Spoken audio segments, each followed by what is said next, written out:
Boiro recolle o testemuño de Betanzos, vila na que se celebrou a pasada edición do Campeonato Galego de Baloncesto Sub-22 en categoría masculina. A cita, organizada pola Federación Galega de Baloncesto, desenvolverase este próximo sábado no pabillón de Santa Baia, coa participación do Obradoiro, o Baloncesto Narón, o Club Ourense Baloncesto e o Club Baloncesto Ponferrada. Esta Liga Sub-22, que se creó en la temporada 2014-2015, viene contando con una media de 8 equipos en cada temporada y este año además ya nos han solicitado equipos de fuera de Galicia, porque al principio solo lo jugaban equipos gallegos, el poder disputarla.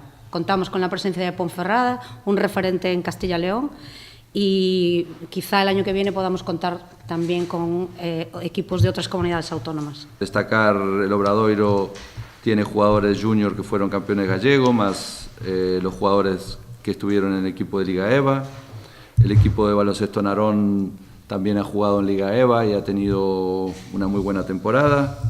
El Ourense, subcampeón gallego, equipo en junior, con también filial en Liga EVA, y algún jugador del Eboro que refuerza el equipo sub-22.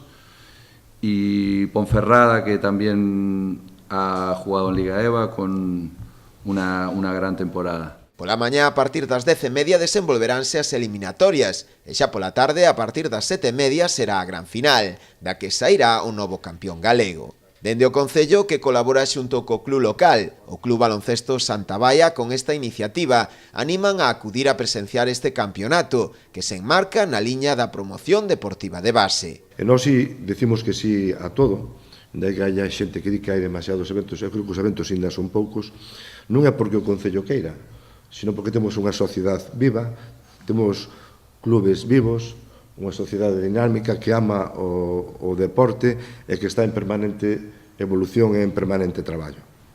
Pois o alcalde e o goberno ten que responder a esas iniciativas. Que mellor que responder que esas iniciativas cando estamos falando de deporte, de rapaces, de fomentar o baloncesto e de fomentar o deporte galego.